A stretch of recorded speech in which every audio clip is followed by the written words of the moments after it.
일하는 전도자, 바울은 왜 일하며 선교했는가? 2. 선교사 바울은 자신의 손으로 하는 일을 통해 성경적 직업관을 보여주려 했습니다. 또한 바울은 일을 함으로 그리스도인이 착한 행실을 보여주어야 하듯이 삶의 모범을 보여주려 했습니다. 왜 바울이 일하며 선교했는지 또 다른 이유에 대해 생각해 보겠습니다. 셋째, 바울은 자신과 같은 직업 선교사들을 세우려고 했다. 바울을 통해 복음을 들은 개종자들은 바울처럼 일을 하면서 전도하는 직업 선교사가 되도록 격려받았습니다. 그들은 예수를 믿게 되었다고 자신의 직업을 바꿀 필요가 없었고 일을 더 이상 하지 않을 이유도 없었습니다. 따라서 그들은 자신에게 필요했던 복음을 자신과 함께 일터에서 일하는 동료들에게 전해야 하는 동기를 부여받았습니다. 바울이 선교한 특이한 방법 한 가지는 그 자신의 삶을 모든 그리스도인들의 모범으로 소개하는 방식으로 개종자들을 양육한 것입니다. 교회 공동체를 세우는 바울의 방법은 자신이 복음을 전한 개종자들에게 자신의 삶을 통해 자신의 가르침을 입증하는 것이었습니다.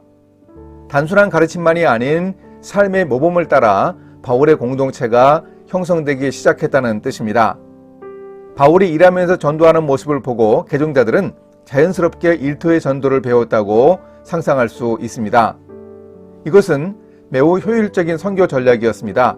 구원해야 할 영혼들이 주변에 즐비한데 날마다 많은 시간을 천막 만드는 일에 보낼 수 있었는지 의아해하는 사람들도 있습니다. 그러나 바울은 어떻게 해야 복음이 짧은 시간에 전 세계로 확장되어 나갈 수 있을지 성령님의 인도를 구하면서 효과적인 전략을 구상했고 그대로 실행하여 큰 성과를 거둔 셈입니다. 바울은 직업을 가진 전도자들이 자신의 뒤를 잇는 선교사가 되기를 원했습니다. 그가 개척한 교회들은 모든 개종자들이 전도에 참여하여 재생산이 활발한 공동체가 되기를 바랐습니다. 이런 바람이 여러 방향으로 이루어졌을 것입니다. 바울은 주로 도시에서 사역했는데 도시에 일하러 온 사람들이 바울에게 전도를 받아 신자가 되어서 고향으로 돌아가 형제들과 이웃에게 전도했을 것입니다. 이런 직업 선교사 양성의 대표적인 예가 브리스길라와 아굴라 부부입니다. 이 부부는 고린도에서 바울과 함께 장막을 만드는 일을 하면서 동역했습니다. 이들이 바울에게 전도되어 회심했는지 고린도에 올 때 이미 신자였는지 확실히 말할 수는 없지만 바울을 만나 평신도 선교사의 역할을 감당했습니다. 이들은 고린도에서 바울과 동역하다가 다음 선교지로 떠나는 바울과 함께 에베소로 떠났습니다. 이 부부는 에베소에서 자신들의 집을 교회로 제공하면서 바울과 동역했습니다. 회당에서 담대하게 율법을 전하는 알렉산드리아 출신의 아볼로를 자기의 집으로 데리고 와서 양육하여 탁월한 기독교 변증가로 세웠습니다. 아마도 이 부부는 바울이 에베소를 떠난 후에도 계속 에베소에 머물러 일하며 사역했을 것으로 보입니다. 그렇다면 아굴라는 바울이 밀레도에서 오라고 하여 고별한 에베소의 장로들의 모임에 참석했을 수도 있습니다. 결국 브리스길라와 아굴라는 바울과 함께 일하며 텐트메이커로서 평신도 선교사의 역할을 잘 감당했음을 알 수 있습니다. 그들은 바울이 동역하고 양성한 직업 선교사들이었습니다.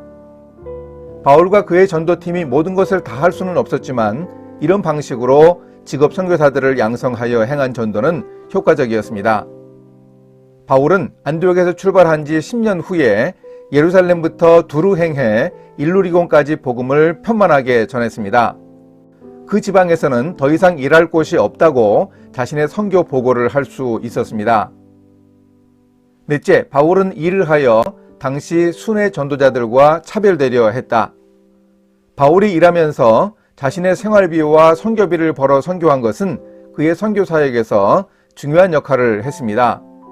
그래서 바울은 그의 사역의 동기와 메시지가 의심받을 여지를 없앨 수 있었습니다. 그 당시에는 유대와 이방의 순회 전도자들이나 교사들이 많이 활동했습니다. 그들은 일정한 사역지가 없었고 한 교회에 소속되지도 않았습니다. 그런데 주후 100년경에 쓰인 12사도의 교훈집인 디다케에 보면 이런 기록이 있습니다. 어떤 전도자가 입신 상태에서 말하면서 나에게 돈 혹은 다른 어떤 것을 달라고 하면 그의 말을 듣지 말라. 반면에 그가 필요로 하는 다른 어떤 사람에게 그것을 주도록 명하면 아무도 그를 비판해서는 안 된다. 주님의 이름으로 오는 모든 자는 영접해야 할 것이나 그 다음에 너희는 그를 살펴 그에 대하여 확인해야만 한다. 만일 새로 온 사람이 인정되기만 하면 그에게 할 수 있는 한 모든 도움을 주라. 그럴지라도 그는 이틀 이상을 너희와 함께 머물러서는 안 되며 만일 부득이한 경우에는 3일을 머무를 수 있다. 그러나 만일 그가 너희 가운데 정착하기를 원하고 그가 기술이 있는 일꾼이라면 그로 하여금 일자리를 찾게 하여 그의 양식을 얻게 하라. 물론 이런 두 가지 규정 바로 아래에는 함께 거하기를 원하는 참된 전도자는 생계에 필요한 것을 공급받을 권리가 있다고 기록되어 있습니다. 이 규정은 바울의 후대 전도자들을 대접하는 방법이었으나 이것을 바울에게 적용해 본다면 바울은 두 번째 방법으로 선교하기를 스스로 원하여 자비량했음을 알 수 있습니다.